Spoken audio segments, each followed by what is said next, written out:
광풍이 몰아치는 백두산의 서로는 마치 천지가 개벽하는 듯한 굉음과 함께 찢겨나갔다. 눈앞을 분간할 수 없을 만큼 휘몰아치는 눈보라 속에서 하늘이 무너져 내리는 듯한 육중한 충격음이 강산의 고막을 때렸다. 그는 본능적으로 눈밭에 납작 엎드려 몸을 웅크렸다. 지축이 울리고 거대한 진동이 발밑을 타고 올라와 심장까지 전해졌다. 잠시 후 매섭게 울부짖던 바람소리 사이로 무언가가 거칠게 눈밭을 긁는 소리가 들려왔다.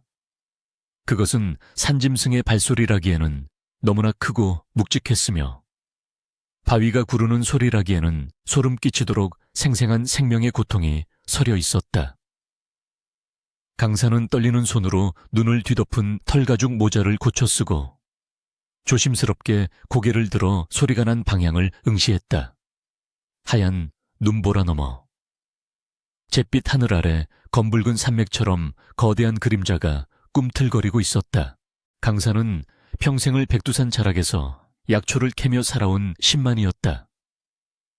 산의 변덕스러운 날씨와 맹수의 위협에는 이골이 난 그였지만 눈앞에 펼쳐진 광경은 그의 상상을 초월하는 것이었다. 그가 목격한 거대한 검은 물체는 바위도 쓰러진 고목도 아니었다. 그것은 살아 숨쉬는 생명체였고 지금껏 듣도 보도 못한 압도적인 크기의 조류였다. 놈의 몸집은 웬만한 초가집 한 채를 덮고도 남을 만큼 거대했고 칠흑처럼 검은 깃털은 눈보라 속에서도 기이한 윤기를 내뿜고 있었다. 그러나 그 위험 있는 자태는 처참하게 망가져 있었다. 오른쪽 날개가 기괴한 각도로 꺾여 축 늘어져 있었고 그 자리에서 뿜어져 나온 선혈이 순백의 설원을 붉게 물들이고 있었다. 피비린내가 매서운 바람을 타고 강산의 코끝을 찔렀다. 그것은 단순한 짐승의 피냄새가 아니라 마치 오래된 쇠부티에서 나는 듯한 비릿하고도 강렬한 향취였다. 이것은 이승의 것이 아니다. 강산은 마른 침을 삼키며 뒷걸음질 쳤다. 노련한 신만이들의 구전으로만 전해지던 전설 속의 영물. 하늘의 제왕이라 불리는 거대 독수리가 분명했다.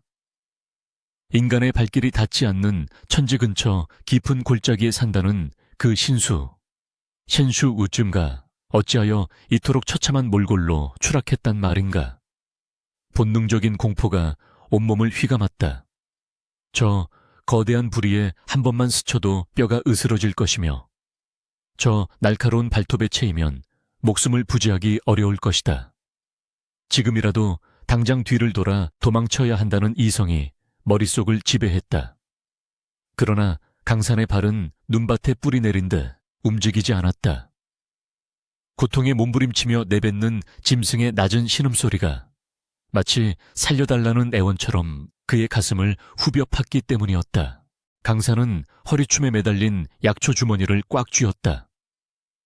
그 안에는 그가 며칠을 굶어가며 캔 귀한 산삼과 지혈에 좋은 약초들이 들어있었다. 그는 굶주림에 지친 호르몬이를 떠올리며 갈등했다. 만약 이 짐승에게 다가갔다가 목숨을 잃는다면 산 아래 기다리는 어머니는 어찌 된단 말인가.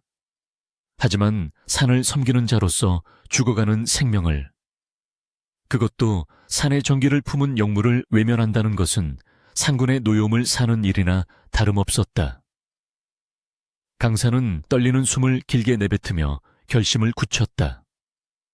그는 천천히, 아주 천천히 몸을 일으켜 독수리를 향해 발걸음을 옮겼다. 눈보라가 그의 뺨을 칼날처럼 베고 지나갔지만 그의 눈빛은 흔들림 없이 고통받는 짐승을 향해 고정되어 있었다. 한 걸음, 두 걸음 다가갈수록 독수리의 거대한 형체는 공포를 넘어 경외심을 자아냈다. 가까이서 본 독수리의 눈은 마치 활활 타오르는 황금색 등불 같았다. 부상을 입어 흐릿해진 눈동자였지만 그 안에는 여전히 꺾이지 않은 야생의 기백과 인간을 향한 깊은 경계심이 서려 있었다. 강산이 사정거리 안으로 들어오자 독수리는 고통을 참으며 거대한 부리를 딱딱 부딪혔다. 그악! 천지를 진동시키는 날카로운 파열음이 고막을 찢을 듯 울려 퍼졌다. 강산은 그 자리에 납작 엎드려 이마를 눈밭에 대고 복종의 예를 갖췄다. 상군이시여, 이 미천한 약초꾼은 당신을 해하러 온 것이 아닙니다. 부디 노여움을 거두시고 제 뜻을 살펴주소서. 그의 목소리는 바람 소리에 묻혀 희미했지만 그 간절함만은 전해지기를 빌었다. 독수리는 거칠게 숨을 몰아쉬며 강산을 노려보았다. 날카로운 발톱이 눈밭을 파헤치며 위협적인 소리를 냈지만 놈은 일어설 힘조차 없는 듯 했다. 꺾인 날개에서 흐르는 피가 멈추지 않아 눈밭을 흥건히 적시고 있었다. 강산은 조심스럽게 고개를 들고 주머니에서 말린 쑥과 지혈초를 꺼내 보였다. 그리고 자신의 손바닥을 펴서 무기가 없음을 증명했다. 짐승과 인간 사이. 팽팽한 긴장감이 감돌았다. 강산은 무릎으로 기어가며 조금씩 거리를 좁혔다. 독수리의 황금빛 눈동자가 강산의 손에 들린 약초와 그의 눈을 번갈아 응시했다. 짐승은 본능적으로 알았을 것이다. 자신의 생명이 경각에 달렸으며 눈앞에 작고 나약한 인간이 유일한 희망이라는 것을. 독수리는 낮은 그르렁 소리를 내며 고개를 떨구었다. 그것은 허락이었다. 강산이 독수리의 꺾인 날개 쪽에 다다랐을 때 그는 참혹한 상처를 보고 경악을 금치 못했다. 단순히 추락하여 부러진 상처가 아니었다. 뼈가 튀어나온 부위 근처에는 살점이 너덜너덜하게 찢겨 있었고 그 깊은 곳에는 검붉게 녹슨 소의 조각이 박혀 있었다. 누군가가 인위적으로 쏘아 올린 작살이나 덫에 걸린 흔적이었다. 누가 감히 백두산의 주인에게 이런 짓을. 강산의 입에서 탄식 섞인 분노가 터져 나왔다. 인간의 탐욕이 하늘 높은 줄 모르고 영물에게까지 손을 뻗쳤다는 사실에 치가 떨렸다. 하지만 지금은 분노할 시간이 없었다. 상처 부위가 썩어 들어가고 있었고 놈의 천은 급격히 떨어지고 있었다.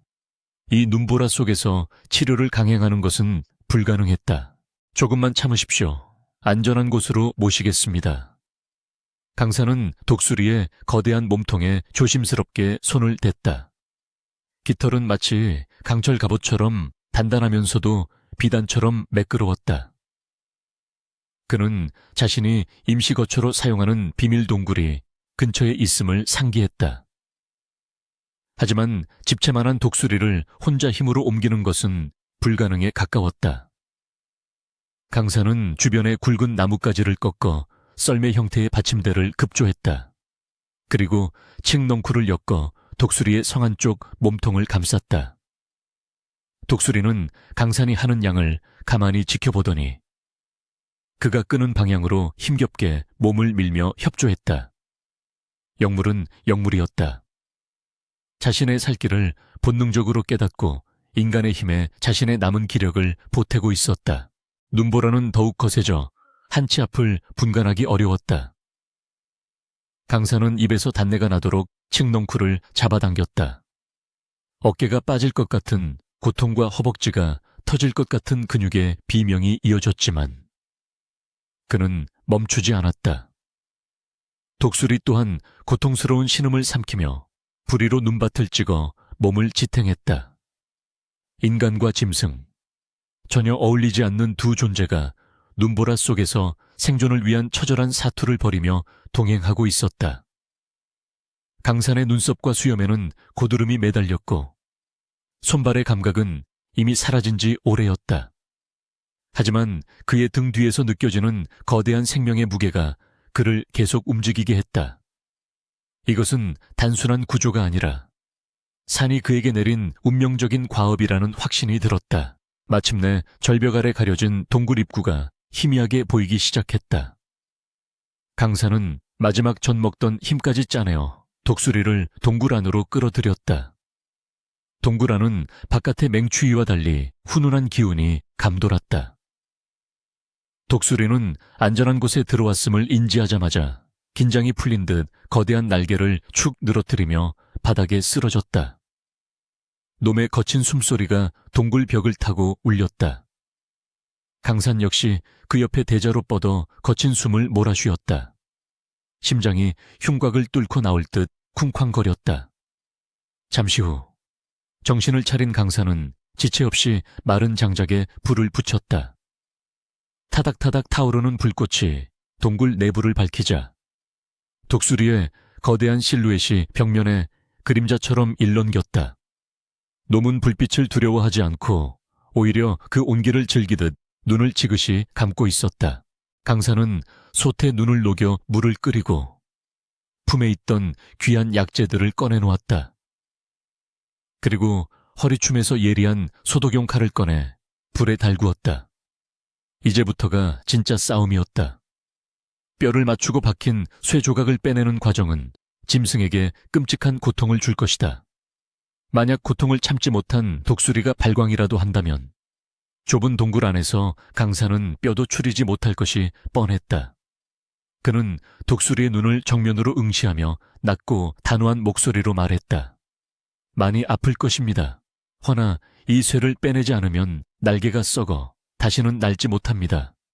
저를 믿으십니까? 독수리는 마치 사람의 말을 알아듣는 듯 황금빛 눈동자로 강산을 뚫어지게 바라보다가 천천히 눈꺼풀을 닫았다. 그것은 목숨을 맡기겠다는 무언의 맹세였다. 강산은 떨리는 손을 진정시키며 독수리의 환부에 다가갔다.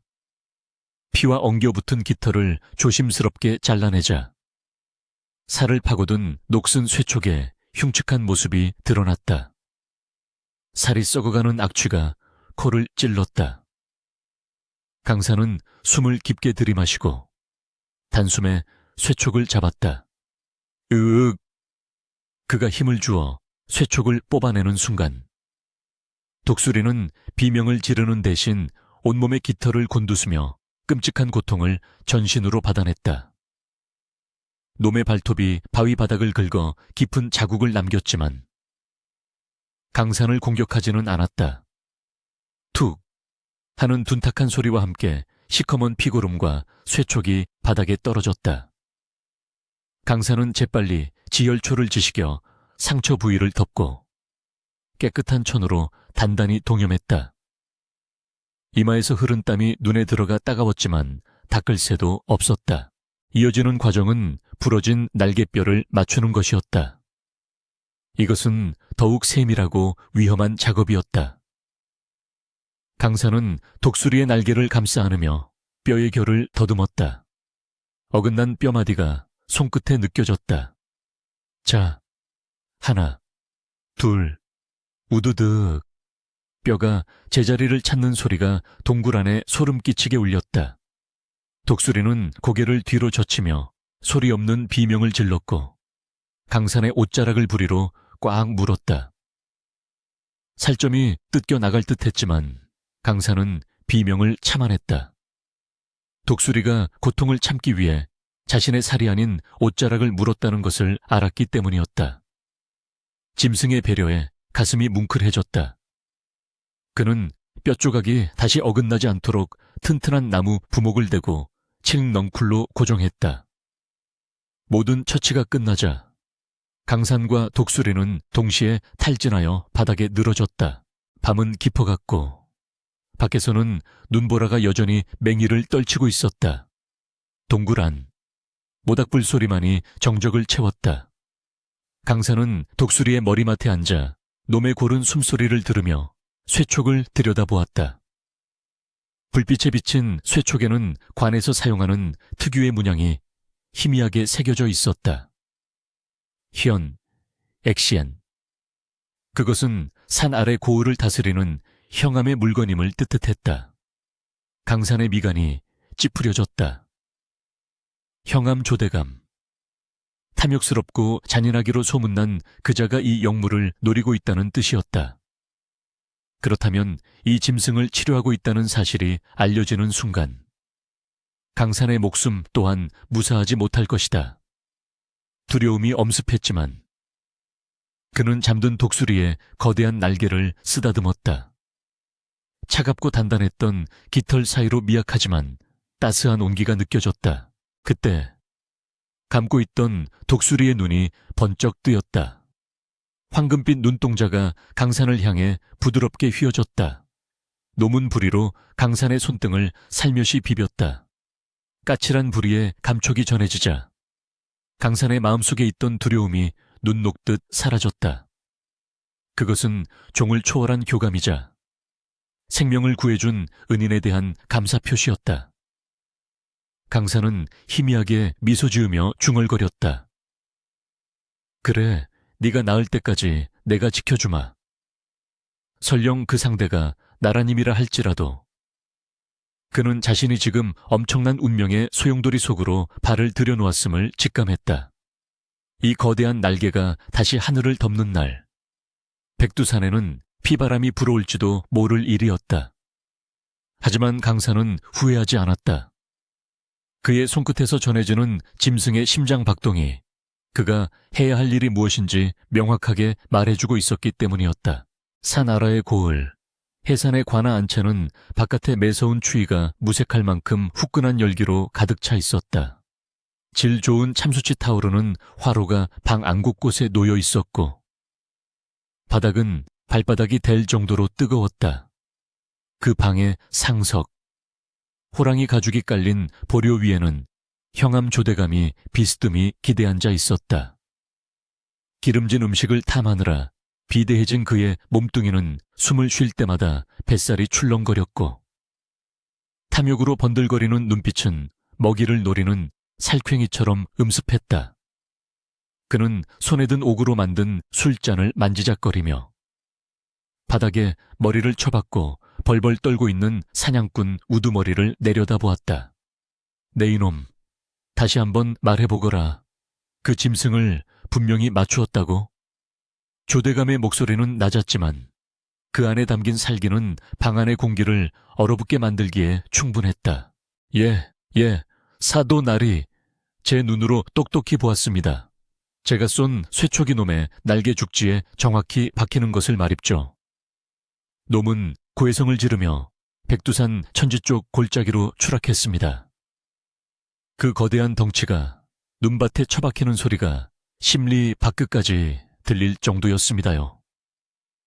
사냥꾼은 공포에 질려 침을 튀기며 다급하게 변명했다. 조대감은 술잔을 탁자에 거칠게 내려놓았다. 쨍그랑하는 소리에 좌우에 시립해 있던 관졸들의 어깨가 움찔했다. 조대감은 느릿하게 몸을 일으켜 사냥꾼 앞으로 걸어갔다. 그런데 어찌하여 빈손으로 돌아왔느냐? 그 귀한 영물의 간이 불로장생의 묘약이라 하거늘 내 놈이 감히 내 명을 어기고 놈을 놓쳤단 말이더냐? 조대감의 발길질이 사냥꾼의 어깨를 강타했다. 사냥꾼은 비명도 지르지 못하고 뒤로 나뒹굴었다. 조대감은 씩씩거리며 불그락푸르락해진 얼굴로 소리쳤다. 당장 관군을 풀어라. 백두산의 모든 골짜기, 모든 동굴을 이 잡듯이 뒤져서라도 그놈을 찾아내라. 죽은 시체라도 상관없다. 내 눈앞에 놈의 간과 발톱을 대령하지 못하면 너희 놈들의 목을 대신 칠 것이다. 그의 고함 소리는 관아의 담장을 넘어 해산고을 전체에 공포의 그림자를 드리웠다. 백성들은 문을 걸어 잠그고 숨을 죽였으며 영문을 모르는 아이들만이 칭걸거릴 뿐이었다. 조대감의 탐욕은 단순히 징귀한 동물을 잡는 것에 그치지 않았다. 그는 오래전부터 전해 내려오는 비기에서 백두산의 거대 독수리, 즉 천공의 제왕을 잡는 자가 천하를 호령할 힘을 얻는다는 구절을 맹신하고 있었다. 출세욕에 눈이 먼 그에게 독수리는 권력으로 가는 황금 사다리였다. 한편 백두산 깊은 골짜기에 비밀 동굴안은 팽팽한 긴장감과 기묘한 평온함이 공존하고 있었다. 강산은 며칠째 잠을 설치며 독수리를 간호하고 있었다. 다행히 독수리의 회복력은 인간의 상상을 초월했다. 썩어가던 살점은 강산이 발라준 약초 덕분에 새살이 돋아나기 시작했고 부러진 뼈도 단단하게 붙어가고 있었다. 하지만 문제는 식량이었다. 집채만 한 거구의 독수리가 기력을 회복하기 위해 먹어치우는 고기의 양은 엄청났다. 강산이 겨우내 먹으려고 비축해둔 말린 고기는 이미 바닥난 지 오래였다. 독수리는 배가 고플 때마다 강산을 보며 밥 달라고 보채는 대신 미안한 듯 고개를 돌리고 꼬르륵 소리를 참으려 애썼다. 그 모습이 강산의 가슴을 더욱 아프게 했다. 조금만 기다려라. 내 금방 다녀오마. 강산은 창과 활을 챙겨 들고 동굴 밖으로 나섰다. 밖은 여전히 눈보라가 치고 있었지만 예전만큼 매섭지는 않았다. 그러나 산의 공기는 달라져 있었다. 평소라면 고요해야 할 숲속 곳곳에서 낯선 인기척과 쇠붙이가 부딪히는 소리가 들려왔다. 관군들이었다. 그들은 횃불을 들고 떼를 지어다니며 눈에 보이는 모든 굴을 수색하고 있었다. 강산은 숨을 죽이고 바위 뒤에 몸을 숨겼다. 이쪽에는 없다. 저쪽 능선을 뒤져라. 관군들의 고함 소리가 바로 지척에서 들렸다. 붉은 깃발을 든 군관들이 눈밭을 헤집고 다니는 모습은 마치 산을 유린하는 붉은 개미떼 같았다. 강산은 주먹을 꽉 쥐었다. 저들에게 들키는 날에는 독수리도 자신도 끝장이다. 그는 관군들의 눈을 피해 험준한 절벽길을 택했다. 발을 헛디디면 청일 낭떠러지로 떨어지는 위험한 길이었지만 그것만이 유일하게 안전한 사냥터였다. 강산은 눈 속에 파묻혀 숨을 죽이고 기다렸다. 시간이 얼마나 흘렀을까? 운 좋게도 살이 통통하게 오른 산토끼 한 마리가 굴 밖으로 고개를 내밀었다. 강산은 신중하게 활시위를 당겼다. 핑! 화살이 바람을 가르고 날아가 토끼의 몸통을 관통했다. 연이어 노루 한 마리까지 잡는 행운이 따랐다. 이 정도면 며칠은 버틸 수 있을 것이다. 그는 사냥감을 둘러매고 서둘러 발길을 돌렸다. 돌아가는 길은 더욱 신중해야 했다. 피 냄새를 맡고 늑대나 관군이 몰려올 수도 있었기 때문이다. 동굴 입구에 다다랐을 때 강산은 흠칫 놀라 걸음을 멈췄다. 동굴 주변의 눈 위에 누군가 왔다 간 흔적이 있었다. 짐승의 발자국이 아닌 명백한 사람의 발자국이었다. 심장이 덜컥 내려앉았다. 설마 들킨 것인가? 그는 사냥감을 내려놓고 소리 없이 칼을 뽑아들었다. 등줄기에 식은땀이 흘렀다. 조심스럽게 동굴 안으로 진입하자 어둠 속에서 거대한 그림자가 웅크리고 있는 것이 보였다. 독수리였다. 그런데 독수리의 발밑에 무언가가 놓여 있었다. 그것은 갓 죽은 멧돼지 한 마리였다. 강산은 어안이 벙벙해졌다. 이게 어찌 된 일이냐? 독수리는 강산을 보자마자 반가운 듯 날개를 푸덕거렸다. 비록 날지는 못했지만 놈은 강산이 없는 사이 기어나가서 직접 사냥을 해온 것이었다. 아직 상처가 다 낫지도 않았는데 배고픔을 참지 못해 사냥을 나간 것이 아니라 자신을 돌보느라 삐쩍 말라가는 강산을 위해 사냥을 해온 것임이 분명했다. 멧돼지의 목덜미에는 독수리의 발톱 자국이 선명했다. 독수리는 부리로 멧돼지를 강산 쪽으로 툭 밀었다. 마치 너도 먹어라 라고 말하는 듯했다. 강산은 칼을 떨어뜨리고 그 자리에 주저앉았다. 눈시울이 뜨거워졌다. 인간인 조대감은 자신의 영달을 위해 죄 없는 생명들을 죽이고 핍박하는데 짐승인 이 녀석은 자신을 구해준 은혜를 갚기 위해 아픈 몸을 이끌고 사냥을 해오다니 누가 짐승이고 누가 인간이란 말인가. 고맙다. 정말 고맙다. 강산이 독수리의 목을 끌어안자 독수리는 따뜻한 깃털로 강산의 얼어붙은 몸을 감싸주었다. 그 순간 강산은 독수리의 심장소리가 자신의 심장소리와 공명하는 것을 느꼈다. 그것은 단순한 교감이 아니었다. 말로 설명할 수 없는 깊은 유대감이 영혼 깊숙이 파고들었다. 강산은 짐승의 눈을 바라보며 맹세했다. 내 목숨이 붙어있는 한 놈들이 너를 데려가지 못하게 할 것이다. 그러나 평화는 오래가지 않았다. 며칠 뒤 강산이 약초를 구하러 나간 사이 관군들이 기어이 동굴 근처까지 들이닥쳤다. 강산은 멀리서 동굴 입구 쪽으로 향하는 발자국들을 보고 기겁하여 달려갔다. 이곳이다. 놈의 깃털이 떨어져 있다. 관군의 외침이 들려왔다. 강산이 도착했을 때는 이미 10수명의 관군이 동굴 입구를 포위하고 창을 겨누고 있었다. 동굴 안에서는 독수리의 위협적인 울음소리가 터져 나왔다. 크악, 다친 몸으로 필사적으로 저항하는 소리였다. 조대감이 직접 현장에 나타났다.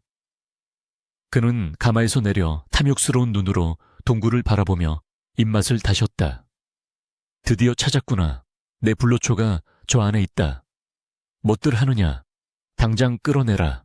광운들이 횃불을 던지며 진입하려는 찰나 강산이 숲속에서 뛰쳐나왔다. 안 된다. 그 짐승을 해치지 마라.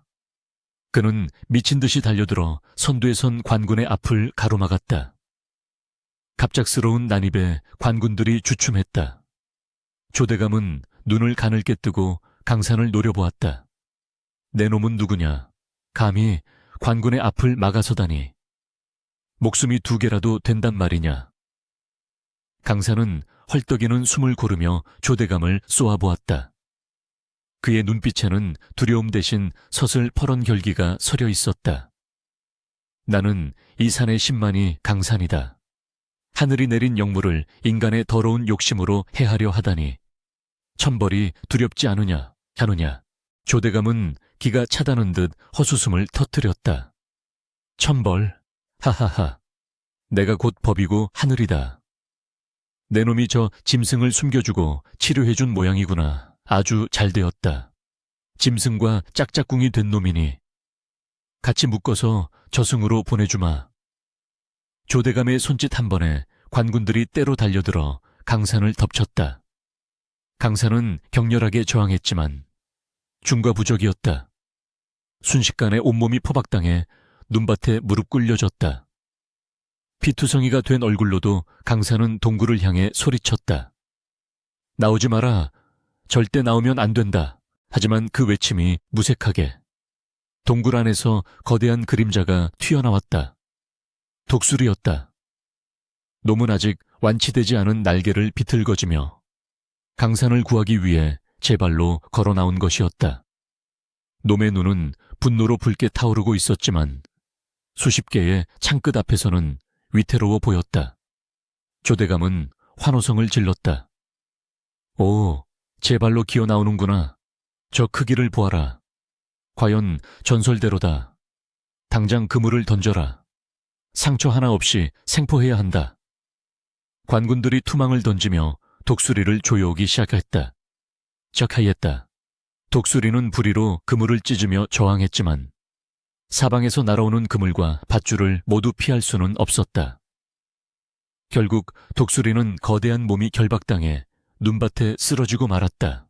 강산은 절규했다. 안 돼. 그만둬라. 차라리 나를 죽여라. 그는 몸부림치며 눈물을 흘렸다. 쓰러진 독수리가 고개를 들어 강산을 바라보았다. 놈의 눈빛은 고통스러워 보였지만 원망의 빛은 없었다. 오히려 슬픈 빛으로 강산을 위로하고 있었다. 조대감은 만족스러운 표정으로 독수리의 거대한 부리 앞에 섰다. 이 아름다운 생명체여, 내가는 내 피가 되고 내 발톱은 내 권력이 될 것이다. 그는 사악하게 웃으며 강산을 돌아보았다. 그리고 이놈은 마을 한복판에 매달아라. 관의 명을 거역하고 요물을 숨겨준 죄가 얼마나 큰지 본보기로 삼을 것이다. 강산과 독수리는 밧줄에 묶인 채 질질 끌려 산을 내려갔다. 하얀 눈밭 위로 두 줄기의 긴 자국이 남았다. 그것은 단순한 끌림 자국이 아니라 인간의 탐욕이 자연의 신성함을 유린하고 지나간 상처와도 같았다. 강산은 흐릿해지는 의식 속에서도 독수리의 눈을 놓치지 않았다. 미안하다. 내가 힘이 없어 너를 지키지 못했구나. 하지만 독수리의 눈동자 깊은 곳에서는 아직 꺼지지 않은, 아니 오히려 더 강렬하게 타오르는 기이한 황금빛이 일렁이고 있었다. 그것은 아직 끝나지 않았음을, 진정한 시련과 방역은 이제부터 시작이라는 것을 암시하는 듯했다. 산 아래 마을로 내려가는 길목. 백두산의 바람이 구슬프게 울부짖으며 다가올 파란을 예고하고 있었다. 해산 관아의 밤은 축제의 열기로 들썩였으나 그 이면에는 서늘한 살기가 감돌고 있었다. 조대감은 마당 한가운데에 특수 제작한 강철 우리를 설치하고 그 안에 백두산의 영물인 거대 독수리를 가두어 놓았다.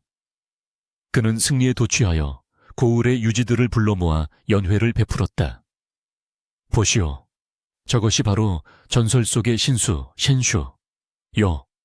내일 날이 밝는 대로 저놈의 배를 갈라 천하제일의 보약을 얻을 것이오. 조대감의 거드름 섞인 목소리가 담장을 넘어 옥사에 갇힌 강산의 귀에까지 들려왔다. 강산은 차가운 돌바닥에 피투성이가 된 채 쓰러져 있었지만 육신의 고통보다 우리에 갇힌 독수리의 안위가 더 걱정이었다. 쇠창살 틈으로 보이는 마당의 풍경은 처참했다. 거대한 날개는 밧줄에 꽁꽁 묶여 있었고 놈은 미동도 하지 않은 채 고개를 떨구고 있었다. 마치 죽음을 받아들인 듯한 모습에 강산의 가슴은 찢어질 듯 아려왔다. 그러나 심야가 되자 술에 취한 광운들이 하나둘 졸기 시작했고 연회의 불빛도 사그라들었다. 칠흑 같은 어둠이 관아를 덮치자 기이한 현상이 일어났다. 우리 안에 갇혀있던 독수리의 몸에서 희미한 서광, 루이광, 이 배어 나오기 시작한 것이다. 강산은 퉁퉁 부어오른 눈을 비비며 그 광경을 지켜보았다. 그것은 단순한 달빛의 반사가 아니었다. 강산이 정성껏 치료했던 날개 죽지의 상처 부위에서 시작된 빛이 놈의 전신으로 퍼져나가고 있었다. 며칠간 강산이 먹였던 영약들과 무엇보다 생명을 살리고자 했던 지극한 정성이 짐승의 영험한 기운과 공명하여 기적적인 회유를 일으키고 있는 것이었다. 독수리는 천천히 고개를 들었다. 낮에 보았던 고통스러운 눈빛은 온데간데 없고 황금색 등불처럼 형형한 안광이 어둠을 꿰뚫었다. 놈은 강산이 갇혀있는 옥사 쪽을 응시했다. 그 눈빛은 마치 이제 때가 되었다라고 말하는 듯했다. 크르르. 독수리의 목을대에서 낮은 진동이 울려 퍼지더니 이내 천둥 같은 포효가 터져 나왔다. 기획.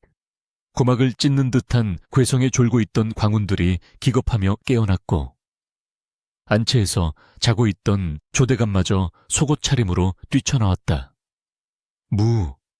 무슨 일이냐?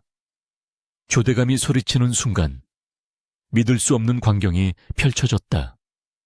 독수리가 묶여있던 밧줄을 종잇장처럼 끊어내고 거대한 날개를 활짝 펼친 것이다. 강철로 만든 우리가 놈의 힘을 이기지 못하고 비틀거리며 굉음을 냈다. 쾅! 쾅! 독수리가 몸통으로 우리를 들이받자 육중한 쇠창살이 엿가락처럼 휘어지며 튕겨나갔다. 광운들은 공포에 질려 뒷걸음질 쳤고 창을 든 손은 사시나무 떨듯 떨렸다. 그 누구도 감히 저 성난 신수에게 다가갈 엄두를 내지 못했다. 우리를 부수고 나온 독수리는 곧장 하늘로 날아오르지 않았다. 놈은 혼비백산하여 도망치는 광운들을 무시하고 강산이 갇혀있는 옥사 앞으로 성큼성큼 다가왔다. 거대한 부리가 옥사의 나무 기둥을 단숨에 부수어 버렸다. 먼지와 파편 속에서 강산은 몸을 일으켰다. 독수리는 강산의 앞에 머리를 조아렸다. 어서 내 등에 타라는 신호인가 싶어 강산이 다가가려 했으나 독수리는 고개를 저으며 뒤로 물러섰다. 지금 함께 가면 강산이 역적으로 몰려 평생을 쫓길 것을 염려한 영물의 깊은 배려였다. 대신 독수리는 자신의 목덜미에서 가장 빛나는 깃털 하나를 부리로 뽑아 강산의 앞에 떨어뜨렸다. 그 깃털은 어둠 속에서도 스스로 찬란한 황금빛을 내뿜고 있었다. 단순한 깃털이 아니었다. 그것은 백두산의 주인이 인간에게 내리는 심표 액신 비아오, 이자 묻 짐승을 부릴 수 있는 권능의 상징이었다. 가라, 어서 가라. 나는 괜찮다. 강산은 독수리의 뜻을 알아차리고 소리쳤다. 멀리서 궁수들이 몰려오는 소리가 들렸다. 독수리는 마지막으로 강산의 눈을 깊이 들여다본 뒤 힘차게 날개를 퍼덕였다. 엄청난 돌풍이 일며 마당에 있던 모든 집기들이 날아갔고 조대감은 바람에 밀려 흙바닥에 처박혔다. 독수리는 순식간에 밤하늘로 솟구쳐 올랐다. 관군들이 쏘아 올린 화살은 놈의 발끝에도 미치지 못했다. 저놈을 잡아라. 날개 꺾인 놈이 어떻게? 조대감은 땅을 치며 발악했다. 독수리는 보란듯이 관아 상공을 한 바퀴 선회하며 승리의 울음소리를 남기고는 백두산의 품으로 유유히 사라졌다. 남겨진 것은 쑥대밭이 된 관아와 멍하니 하늘을 올려다보는 사람들 뿐이었다. 그리고 강산의 품속에는 아무도 모르게 숨겨진 황금 깃털 하나가 뜨거운 열기를 내뿜고 있었다. 다음 날 아침, 관아의 분위기는 초상집보다 더 흉흉했다. 조대감은 분노가 머리끝까지 치솟아 이성을 잃은 상태였다. 그는 독수리를 놓친 화풀이 대상을 강산에게로 돌렸다. 지하 고문실, 피비린내와 습한 곰팡이 냄새가 진동하는 그곳에서 강산은 형틀에 묶여 있었다. 조대감은 달구어진 인두를 들이밀며 으르렁거렸다. 내 이놈, 바른대로 말하거라. 내 놈이 무슨 요술을 부려 그 짐승을 회복시킨 것이냐. 놈이 도망치기 전 내 놈에게 무언가를 남기는 것을 내 눈으로 똑똑히 보았다. 그것이 무엇이냐? 놈을 다시 불러들일 비방이라도 주고 간 것이냐? 강산의 몸은 이미 모진 매질로 성한 곳이 없었지만 그의 눈빛만은 형형하게 살아있었다. 품속 깊은 곳, 옷 안감 사이에 숨겨둔 황금 깃털이 심장 박동에 맞춰 따스한 온기를 전해주고 있었기 때문이었다. 소인은 아무것도 모릅니다. 그저 죽어가는 생명을 가엾게 여겨 돌보았을 뿐. 짐승과 무슨 작당을 하겠습니까? 강산은 갈라진 입술로 단호하게 대답했다. 짝!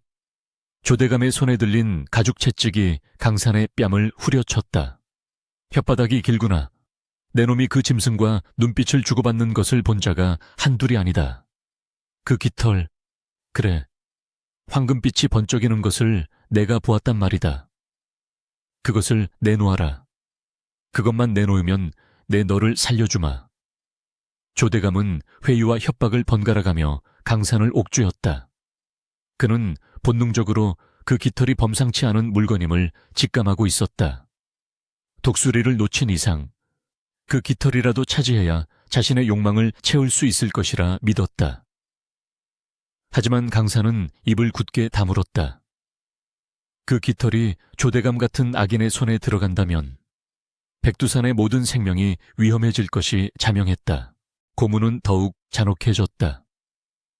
주리를 틀고 인두로 살을 찢는 고통이 이어졌지만 강산은 비명조차 삼켜버렸다.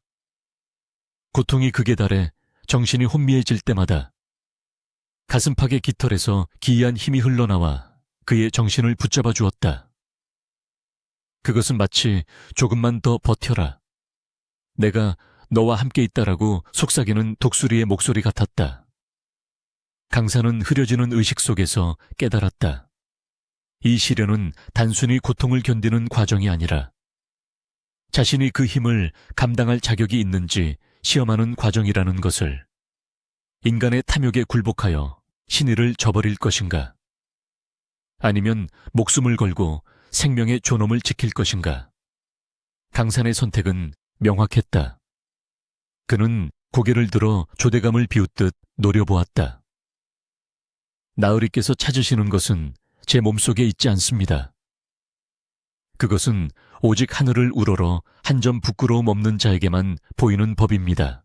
강산의 도발에 조대감은 이성을 잃고 길길이 날뛰었다. 저놈이 끝까지, 좋다. 내 놈이 죽고 싶어 환장을 했구나. 내일 옷이 온 우시, 저작거리에서 내 놈의 목을 베어 효수할 것이다. 내 피 냄새를 맡으면 그 짐승놈도 다시 나타나겠지. 조대감은 처형 명령을 내리고 씩씩거리며 고문실을 나갔다. 옥졸들이 늘어진 강산을 질질 끌고 다시 옥사로 던져 넣어두었다. 차가운 바닥에 쓰러진 강산은 거친 숨을 몰아쉬었다. 내일이면 죽는다. 죽음의 공포가 엄습해왔지만 이상하게도 마음 한구석은 평온했다. 그는 떨리는 손을 품속으로 넣어 황금 깃털을 만져보았다. 깃털은 이제 뜨거울 정도로 열기를 내뿜고 있었다. 그날 밤 강산은 꿈을 꾸었다. 꿈속에서 그는 백두산의 정상에 서 있었다. 발 아래로는 끝없이 펼쳐진 운해, 윤하이가 보였고 머리 위로는 수천 마리의 새들이 날아다니고 있었다. 그 중심에 거대한 독수리가 황금빛 날개를 펴고 그를 기다리고 있었다. 독수리는 강산에게 말했다. 두려워 말라. 너의 의로움이 하늘에 닿았으니 내일은 피의 심판이 아니라 생명의 축제가 될 것이다. 꿈에서 깬 강산은 옥사 천장에 작은 창으로 들어오는 새벽빛을 바라보았다. 몸은 만신창이가 되었지만 기운은 그 어느 때보다 맑고 강했다. 그는 깃털을 꺼내 손에 쥐었다. 깃털에서 뿜어져 나온 빛이 어두운 옥사를 환하게 밝혔다. 그 빛을 본 쥐들과 벌레들이 강산의 주변으로 몰려와 조용히 엎드렸다. 미물들조차 산군의 증표를 알아보고 경배를 드리는 것이었다. 날이 밝았다. 해산 고을의 저작거리에는 처형을 구경하려는 사람들로 인산인해를 이루었다. 흉흉한 소문은 삽시간에 퍼져나갔다. 저 10만이가 요물을 키우다 잡혀왔다지. 아니야, 형암 나으리가 괜한 사람을 잡는 거라던데. 백성들은 수군거리며 불안한 눈빛으로 처형대를 바라보았다. 북소리가 둥둥 울리고 강산이 포승줄에 묶인 채 끌려 나왔다. 망나니가 칼을 갈며 춤을 추고 있었고 상석에 앉은 조대감은 거만하게 다리를 꼬고 앉아 있었다. 마지막으로 할 말 있느냐? 조대감의 물음에 강산은 고개를 들어 하늘을 올려다보았다. 구름 한 점 없는 파란 하늘이었다. 하늘이 보고 있다. 죄 지은 자는 벌을 받고 덕을 쌓은 자는 복을 받을 것이다. 그것이 자연의 이치다. 강산의 목소리는 작았지만 쩌렁쩌렁하게 광장을 울렸다. 제요, 저놈이 죽을 때가 되니 헛소리를 당장 쳐라. 조대감이 불그락푸르락하며 소리쳤다. 망나니가 입에 머금은 물을 칼에 뿜고 높이 쳐들었다. 백성들은 비명을 지르며 눈을 가렸다. 칼날이 강산의 목을 향해 내려 꽂히려는 찰나 갑자기 맑았던 하늘이 급격하게 어두워지기 시작했다. 먹구름이 몰려오는 것이 아니었다. 그것은 무언가 거대한 무리가 태양을 가리고 있는 것이었다. 끼액, 날카로운 울음소리가 하늘을 찢을 듯 울려 퍼졌다. 하나가 아니었다. 수십, 수백, 아니 수천의 울음소리가 겹쳐져 천지를 진동시켰다. 처형장에 있던 모든 사람들이 경악하여 하늘을 올려다보았다. 그리고 그들의 눈앞에 믿기지 않는 광경이 펼쳐졌다. 백두산의 모든 날짐승들이 하늘을 새까맣게 뒤덮으며 해산 관할을 향해 급강하하고 있었다. 그 선두에는 황금빛 광채를 휘감은 거대 독수리가 혜성과 같이 돌진하고 있었다. 망나니의 칼날이 정수리를 향해 내려꽂히는 찰나, 해산 저작거리에는 세상의 모든 소리가 한순간 멈춘 듯한 섬뜩한 정적이 감돌았다. 그 정적을 깨고 하늘에서 쏟아져 내린 것은 수천 개의 날개가 만들어내는 거대한 굉음과 자결하는 황금빛이었다. 독수리를 선두로 백두산의 모든 조류, 매, 까마귀, 참새, 심지어 평소라면 볼 수 없는 흰고리 수리까지 까마치 거대한 검은 회오리처럼 처형대를 향해 급강하하고 있었다.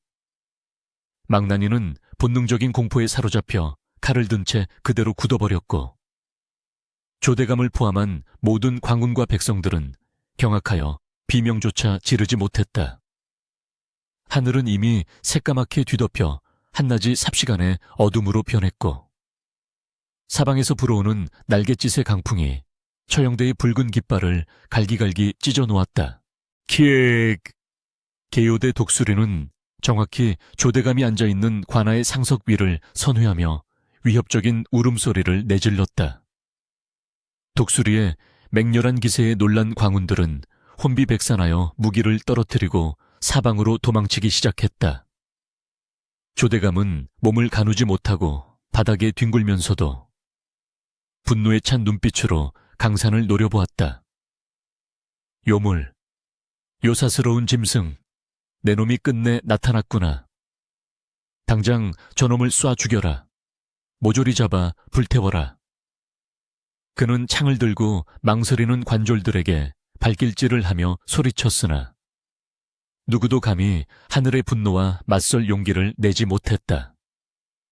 백성들은 이미 독수리의 등장이 강산의 무죄를 증명하는 하늘의 계심을 직감하고 있었다. 그 순간 강산은 밧줄에 묶인 채 쓰러져 있다가 몸을 일으켰다. 그는 가슴팍에 숨겨두었던 황금 깃털을 꺼내 들었다. 피가 묻어 칙칙했던 강산의 손이 깃털을 쥐는 순간 깃털은 스스로 타오르는 듯한 눈부신 금빛을 발산했다. 그 빛은 한낮의 태양보다 강렬하여 처형장을 가득 메운 군중들의 눈을 멀게 할 지경이었다. 빛의 근원인 강산의 몸에도 황금빛 기운이 감돌았다. 그 기운은 강산을 묶고 있던 포승줄을 부수고 놈의 찢어진 옷을 감쌌다. 강산은 이제 피투성이의 죄수가 아니었다. 그는 빛을 다루는 신비로운 존재, 이 산의 권능을 대변하는 자로 다시 태어났다. 깃털의 빛이 절정에 달하자 하늘을 뒤덮고 있던 수천 마리의 새들이 일제히 울음소리를 멈추고 고요해졌다. 그 고요 속에서 거대 독수리가 상석 앞 마당에 사뿐히 내려앉았다. 노문 천지를 진동시킬 듯했던 위험을 잠시 거두고 강산을 향해 머리를 숙였다. 그 모습은 마치 왕의 앞에 무릎 꿇는 신하의 모습과 같았다. 백성들은 그 경이로운 광경에 웅성거림을 멈추고 숨을 죽였다. 전설 속의 영물, 하늘의 제왕이 한낱 10만이에게 존경을 표하고 있었다. 조대감은 이성을 잃었다. 그는 흙바닥을 기어 강산에게 달려들었다. 그 깃털, 그것이로구나. 천하를 다스린다는 그 힘이. 내놓아라. 내 놈 같은 천한 것이 가질 물건이 아니다. 조대감은 탐욕에 눈이 멀어 강산을 덮치려 했지만 황금 깃털에서 뿜어져 나온 무형의 장벽에 부딪혀 튕겨 나갔다. 쩌렁 하는 소리와 함께 조대감의 몸뚱이가 뒤로 날아가 관아의 기둥에 부딪혔다. 강산은 깃털을 높이 치켜들었다. 깃털에서 뻗어나온 금빛 광선이 조대감을 포박하듯 짓눌렀다. 조대감은 몸이 움직이지 않자 공포에 질려 발버둥쳤다. 강산은 갈라진 목소리였지만 천지의 준엄함이 담긴 목소리로 심판을 내렸다. 조대감, 당신은 권력을 탐하여 산의 영물을 해치려 했고 불로장생을 구실로 백성을 핍박했습니다. 생명을 구한 자를 흉악범으로 몰아 죄 없는 목숨을 끊으려 했으니 이는 하늘의 도리를 거역한 죄입니다. 내가 곧 상원의 의지를 대변하여 심판하노라. 강산의 말이 끝나자 독수리는 거대한 부리를 펼쳐 천지를 뒤흔드는 포효를 내뱉었다. 이 포효는 단순히 소리가 아니었다. 그것은 조대감의 영혼을 꿰뚫는 공포 그 자체였다. 살려주시오. 잘못했소. 내가 미쳤었소. 조대감은 똥오줌을 지르며 울부짖었다. 그 거만하던 태도는 사라지고 오직 살고 싶다는 비굴함만이 남아있었다. 강산은 조대감의 모습에 연민 대신 씁쓸함을 느꼈다. 인간의 탐욕이 이토록 한심하고 추악한 모습을 만들어내는구나. 강산은 깃털을 살짝 기울였다. 그러자 독수리가 조대감에게 다가가 날카로운 발톱으로 그의 관복을 움켜쥐었다. 놈은 조대감을 높이 들어 올렸다. 키읔! 조대감의 비명소리가 저작거리를 가득 채웠다. 독수리는 조대감을 땅바닥에 내던져 죽이는 대신 관아 지붕 위로 내팽개쳤다. 조대감은 기왓장 위에서 미끄러지며 추태를 부렸고 그 모습은 구경꾼들의 웃음거리가 되었다. 육신의 고통보다 더 참혹한 것은 천하의 탐관오리가 백성들 앞에서 철저하게 조롱당하는 수치심이었다. 독수리는 다시 강산의 앞으로 돌아왔다. 수많은 백성들은 두려움과 경외심이 뒤섞인 눈으로 강산과 독수리를 바라보았다. 망나니를 비롯한 광운들은 이미 공포에 질려 무릎을 꿇고 고개를 숙이고 있었다. 강산은 이제 명백히 이 싸움의 승자였고 이 고을의 새로운 권력자였다. 그는 깃털을 쥔 손에 힘을 주었다. 이 깃털을 이용하면 그는 조대감의 자리를 차지할 수 있을 뿐만 아니라 임금에게까지 나아가 천하를 좌지우지할 힘을 얻을 수 있을 터였다. 달콤한 유혹이 그의 마음속 깊은 곳을 건드렸다. 하지만 그의 눈은 여전히 맑았다. 그는 고개를 들어 독수리의 황금빛 눈을 마주했다. 독수리의 눈빛은 묻고 있었다. 자네는 이 힘을 어떻게 쓸 텐가? 강산은 깃털을 쥐고 있던 손을 천천히 내렸다. 그는 관군들을 향해 선언했다. 조대감은 하늘의 심판을 받았다. 너희들은 더 이상 그의 명을 따를 필요가 없다. 없다. 당장 이 포승줄을 풀고 산에 속한 모든 생명들에게 피해를 주지 않겠다는 맹세를 하라. 관군들은 마치 꿈을 꾸는 듯 멍한 얼굴로 포승줄을 풀었다. 강산의 몸이 자유로워지자 그를 지키기 위해 모였던 수천 마리의 새들이 일제히 하늘을 선회하며 환호성을 울렸다. 강산은 관복을 입은 관리들을 향해 명령했다.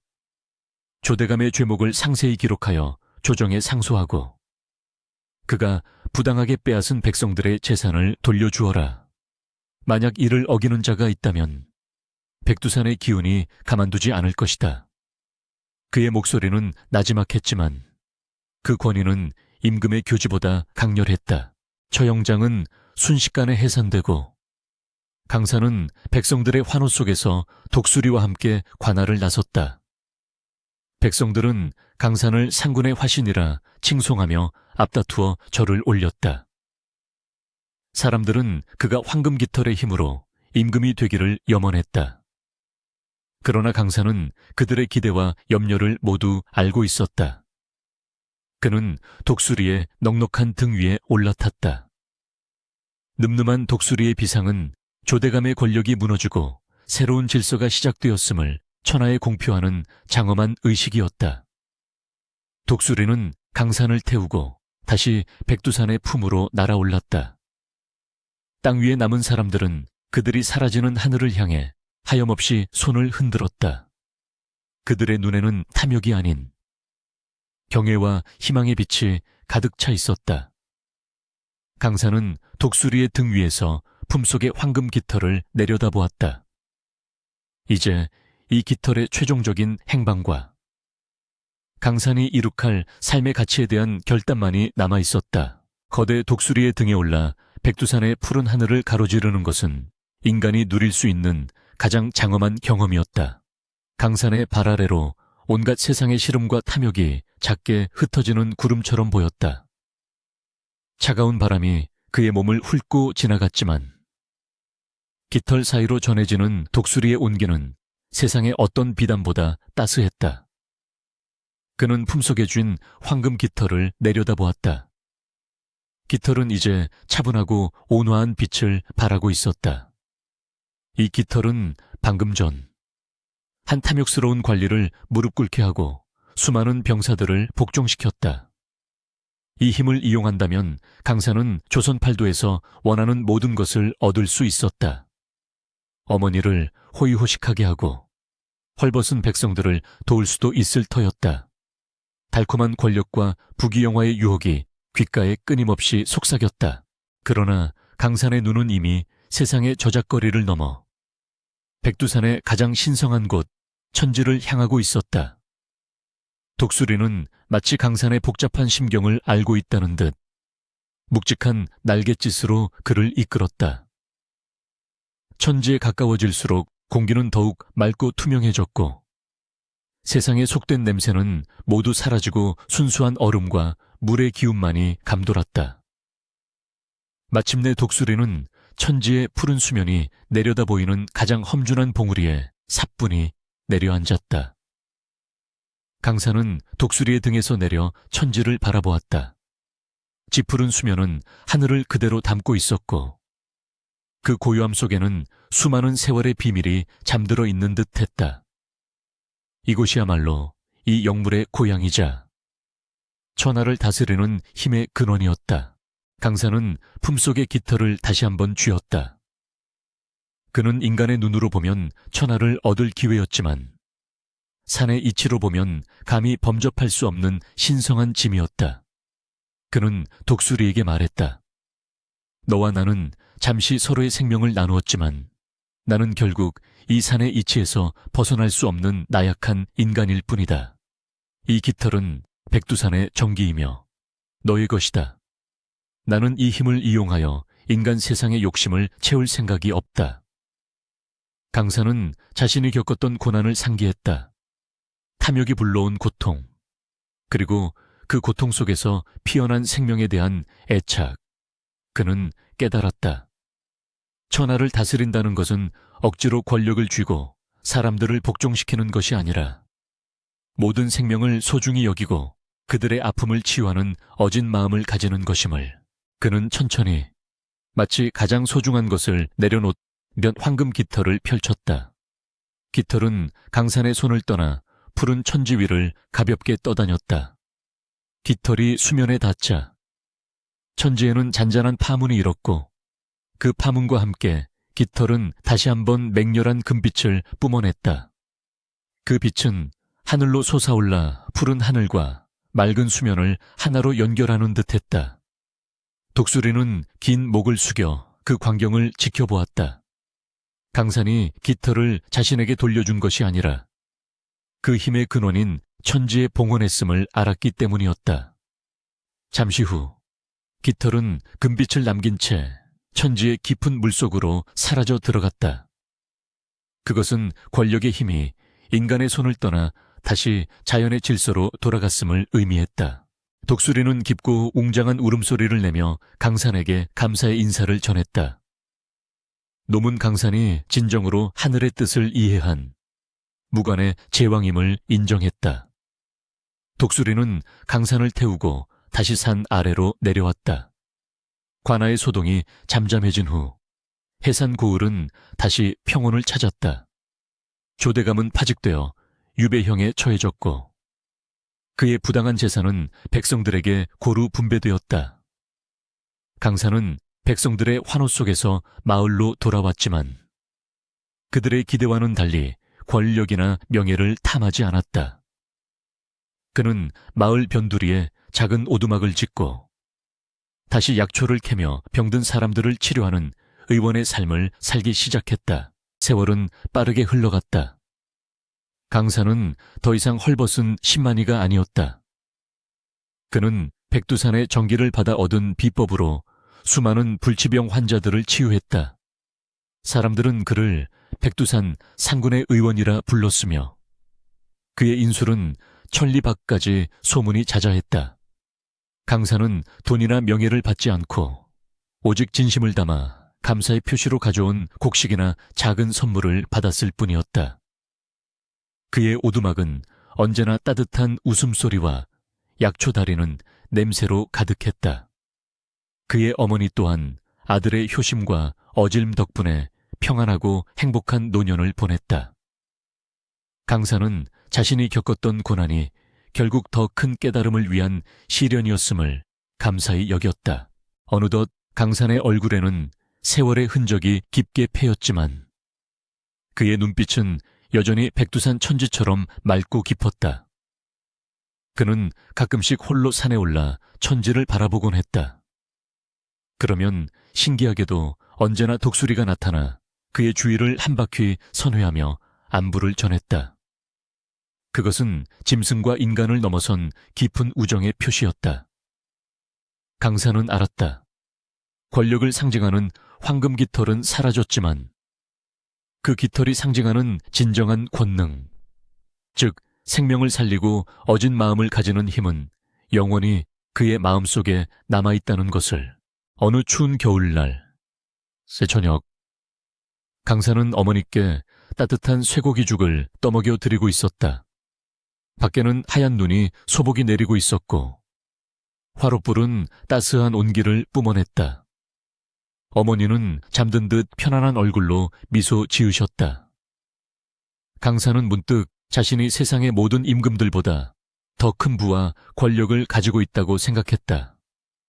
잃어버린 날개를 고쳐주었던 그 순수한 마음, 그것이 천하를 다스리는 힘이었다. 그 마음은 깃털처럼 사라지지 않고 사람들의 마음에 심겨 영원히 전해질 것이었다. 백두산의 푸른 정기 아래 탐욕은 사라지고 어질만이 오래도록 번성하였다.